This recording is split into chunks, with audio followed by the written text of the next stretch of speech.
Let's see if I don't mess... Come on, you can't resist anymore, huh?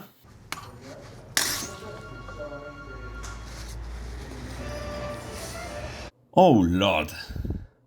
What a squirt. Hello everyone, I am bringing you this beautiful Seat Leon FR 3rd generation today for an oil and filter change and a brake fluid change. I also need to replace the gear shift knob, which is quite worn. The car belongs to a friend of mine, it's from 2013, has about 120,000 miles and comes with a 1.4 TSI engine with about 125 horsepower, if I remember correctly. Considering its mileage and age, it's actually in very good condition. Let's get to it! As always, before draining the old oil, let's open the filler cap and dipstick. After lifting the car on the lift, it's time to remove the underbody panel. The front and side bolts are removed with a 25 Torx. There are a total of 8.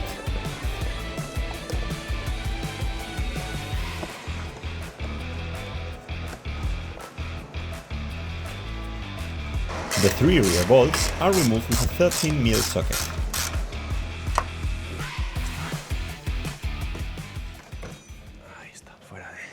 This is a drain plug. Let's see what socket fits. I am betting on a 17mm. Nope, it's a 19mm. Okay, let's see if I don't make too much of a mess. Now it's coming out by hand. It's already dripping.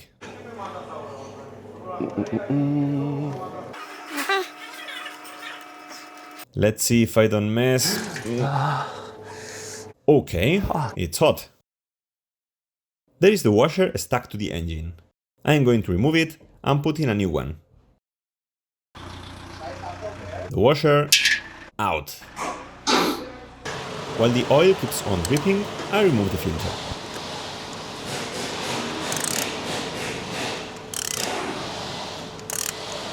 It's coming out by hand. Slowly. I don't want to mess it up with oil. It's coming out. I've got myself oily again.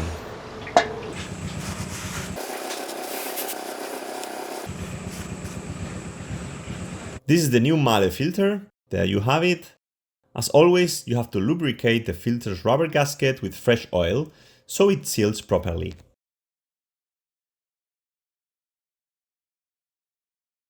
And in it goes.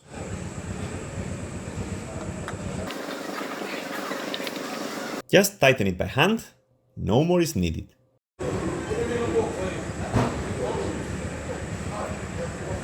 Almost there.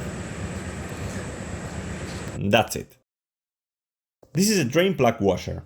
I will put the reference number here. You can see it's thick, so you have to flatten it by tightening the drain plug. First, we insert the plug by hand so as not to damage the threads, and then we will tighten it to its torque spec. Ahí está.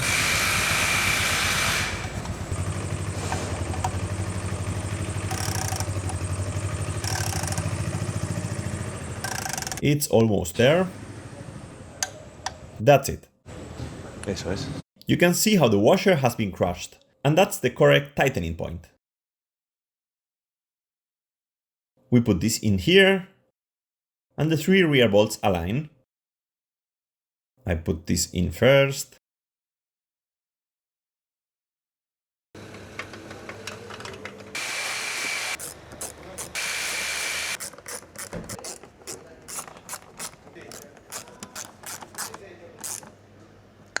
Done!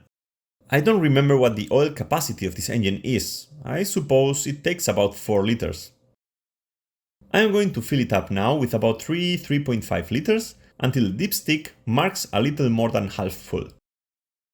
To then start the engine, as you know. This way all the new oil circulates through the engine, and then we will have to fill it up a little more until it's close to the max mark.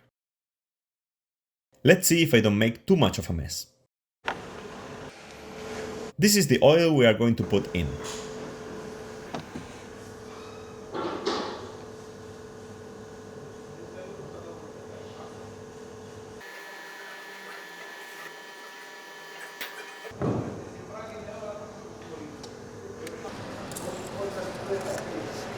Okay, now the dipstick is halfway there after putting in about 3.5 liters. The cap is closed, the dipstick too. I'm going to start the engine and then I will top it up. The next thing I'm going to do is change the brake fluid, so we have to remove the wheels. These little caps are removed with a tool that's usually in the car. Let's see if it's in the trunk. This is it.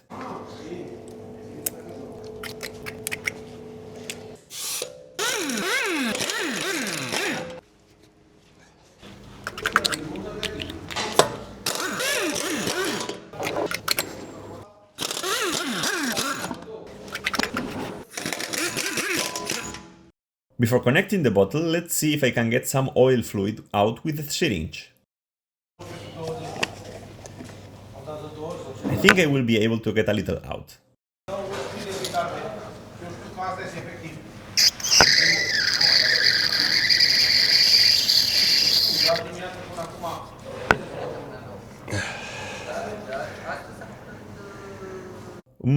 What a color! I think the E20 adapter is the correct one, since it's pretty standard. Yep, that's it. As always, let's pressurize the bottle. This is the bottle. We pressurize it without fluid to check that the system is tight. After a few minutes, if it hasn't lost any pressure, we need to depressurize the bottle and refill it with new fluid.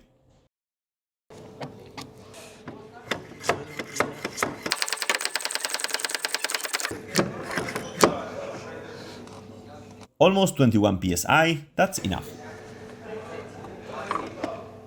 5 minutes have passed and the system is still tight, so let's depressurize it. I open the cap. This is the new fluid. 1 liter should be more than enough, but I like to be safe and I am going to top up with 1.5 liters, so I am sure we don't put air in the circuit.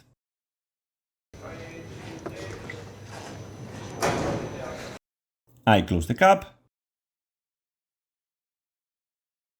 There it is. As before, we pump up between 21 and 22 psi. That's the correct pressure. Now we can start bleeding. As always, I start with the farthest wheel, the right rear, and we will get closer. Rear left, front right, and front left. Here we go. This is the bleeder cap. You have to remove it. Ahora. A ver.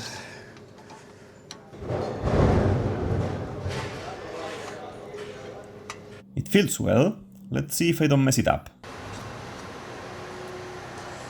Okay.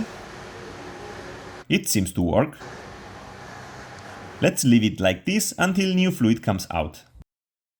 New fluid is coming out, so I can close it now. There it is.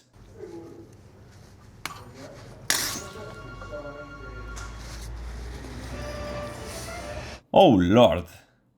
What a squirt!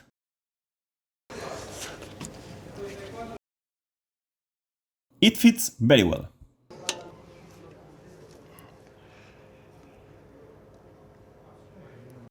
New liquid is coming out.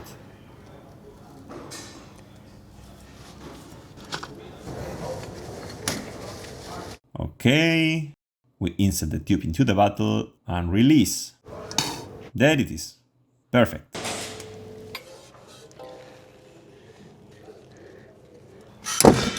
Wow, this one was really tight. That's it. I close the bleeder. Ya está. Aquí.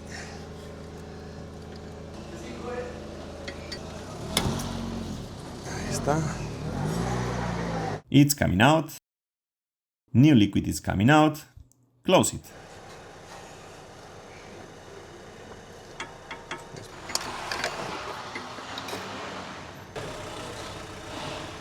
Done.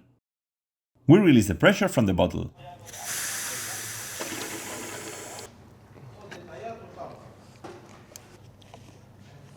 Ajá, está muy bien. It's right at the maximum. Perfect. No need to refill. Great. We put the cap on, and that's it. Done!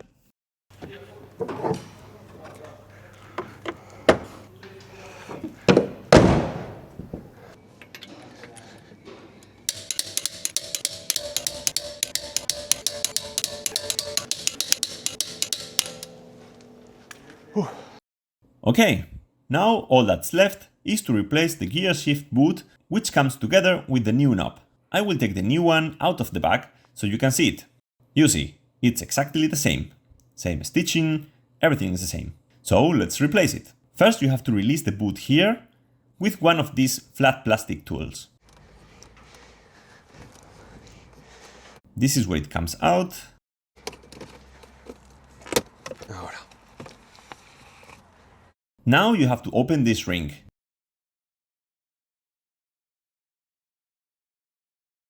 You can see that the new one also comes with the new boot.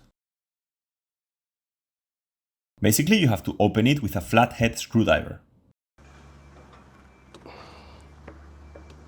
It comes out little by little.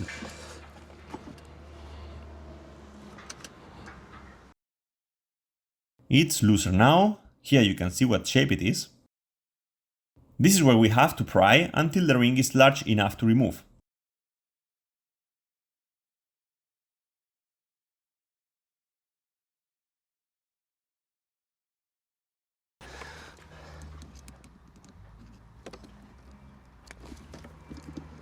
Fire in the hole. Nope, not yet.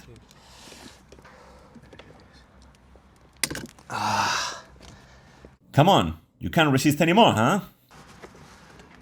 12 años. Ahí está.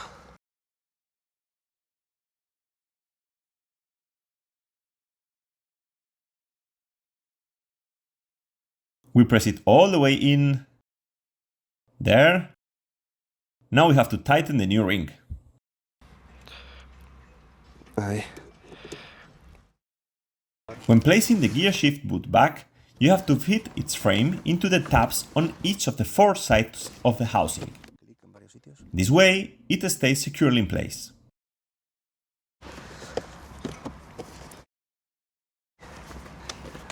Perfecto.